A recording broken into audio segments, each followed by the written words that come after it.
जय जगन्नाथ शुभ सकाळ आज पाग भी बहुत भल अच्छे कुहुड़िया पाग अच्छी तो फ्रेंड्स देखते बर्तमान केमती पाग देखा पूरा कुहुड़िया पाग तो चलते आज सकाळ ब्लॉग टी स्टार्ट करवा माँ कौन कर देखा तो फ्रेंड्स चलतु माँ बर्तमान कौन कर देखीदे सकाळ सकाळ कौन चलची सपेता सकाळ सकाळ कौटू आसला माँ सपेता अच्छा अच्छा पापा कौन खाऊ लो पापा सपेता खाऊ सालू तमे माँ सपेता आउ थे कहल तो फ्रेंड्स देखो तो गाँव को आसला सपेता आ माँ ताको केते नहीं माँ अधिक लेकिन आज केते टंका तो फ्रेंड्स देखो तो सपेता खिया चलती आज कौन सकाळ आज कौन रोषे कर माँ इंचड़ तरकारी हम आलू इंचड़ हम इंचड़ कटा हम आलू बिलाती इंचड़ रंगा नाड़ी आलू भजा जो तो फ्रेंड्स सुदना नाड़ी तो सांग मैंने बाड़ी सुदना नाड़ी देखो ये समस्त बाड़ी भी हो इंचड़ आसते दे इंचड़ कषा आज हम आग जरक अच्छी आमती तरकारी भी हम आ सुदना नाड़ी आ कौन कर माँ हाँ बस आज ताले पूरा निरामिष ना कौन तो ठीक अच्छे मोमो कौन कर देखा तो फ्रेंड्स बर्तमान मोमो तांकर चुली फुली नगे कौन चलती आज कार्यक्रम भात बस आउथर कौन हो चुली आज रोषे ना कौन आज ताले पूरा चुली रोषे हो ठीक है चलू आ देखा कौन हो तो फ्रेंड्स आग कौन हम देखी तो फ्रेंड्स चलते बर्तमान माँ और मोमो कार्यक्रम कौन चलती देखेद दीदी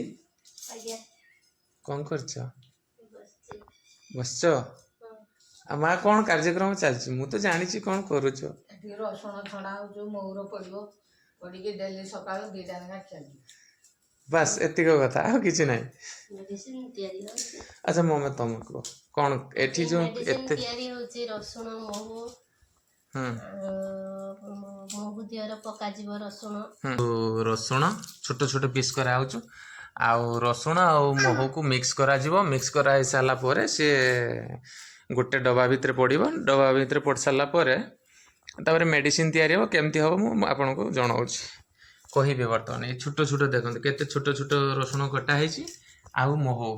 किंतु जोटी महू आणवे भल महूटा आणवे से महू आ रसुण विषय में किसी कहबी आपण माने निश्चित जदि मानवे ताले आपनकर काम निश्चित भल हम आ 200 ग्राम महू आणवे आ 100 ग्राम रसुण आणवे रसुण को छड़े देवे छोट छोट पीस करदे पीस कर दे सारा 200 ग्राम महू जो आप आनी से रसुणटा को से पकईदे छोट छोट पीस करके पकईदे सारापर निश्चित 6 ରୁ 7 दिन भितर से नरम हो पूरा सफ्ट हो सारापर कौन हम आपण दांत घसिक आसवे ब्रश करदे सका ब्रश कर सारापर खाली पेटे से जो पीस करेंगे गोटे पीस न 2 पीस से रसुण को आप खाइबे खाली पेटे एमती कंटिन्यू गोटे मास करूँ निश्चित तार उपकार पाइबे उपकारटा हूँ ईसनफुलिया रही कोलेस्ट्रॉल रही पथर जो स्टोन फोन हो पेटर से सब हम ना आ ब्लड सर्कुलेशन बहुत भल इम्यूनिटी पावर भी बहुत बढ़ आते बहुत 100 प्रकार रोग भल हो तेणु आप चेष्टा करूँ निश्चित कार्य सफल हम आउ गोटे कथा है आप जो खाइबे गोटे पीस न 2 पीस खाइबे बेसी को अधिक खाइबे कहीं अधिक खाइदे मान निश्चित पेट कथा कर पेट पोड़ो आउ किछि ना भी आपनकर माने भल हम ना से आप गोटे पीस 2 पीस कंटिन्यू गोटे सप्ताह करेंगे गोटे सप्ताह पर पुणी 3 पीस करेंगे ता 4 दिन कि 5 दिन पर आउ गोटे पीस बढ़े एमती बढ़े बढ़े चलिए एकाथरे बेसी खाईदेवेनि जोटा कि आमर शीघ्र केमती काम दब आउ के भाविन जे काम कौन दो निश्चित आप मसे गोटे कंटिन्यू जो क्वांटिटी रे कहली से क्वांटिटी रे करो ना कौन मोमो। आज्ञा तो मु एटा भुक्तभोगी आ मोमो मोमो भी खाइछन्ती तांकर कोलेस्ट्रॉल इसनफुलिया थायराइड फायराइड ए सब जिंस बहुत बढ़ी की थिला से सब कमी जाइछि। मु आपन को मिछ कथा कहूनी आउ आपण निश्चित व्यवहार करंतु आरो कार्य सफल पाबो निश्चित। आउ प्रतिदिन खाली पेटे सकाळे खाइबे दीपर नुहे कि रात नुहे गोटे पीस न 2 पीस 5 दिन पर पुणी आउ गोटे पीस बढ़ेबे महू 200 ग्राम महूर 100 ग्राम रसुण छोट छोट पीस करके ये करदेवे। तो यहाँ मोर आज ब्लॉग रे थिला। तो आपको भल लगे खराब लगे मुझे तो कही पारि तेणु आप कमेंट किसी भी जनइबे। तो नेक्स्ट ब्लॉग रे आपन को आउ कौन कौन देखी तो रोची आ कौन कहबी आ तुम किसी कह आपण एटा खाई की देखंतु केबे भी मजाक भाबिबेनी ये जिनस मु माने मु निजे भुक्तभोगी रसुण और महू खातु निजर इम्यूनिटी पावर भी रहिबो आ प्रतिदिन सकाळे खाली पेट खाइबे एतिक मो रिक्वेस्ट अछि।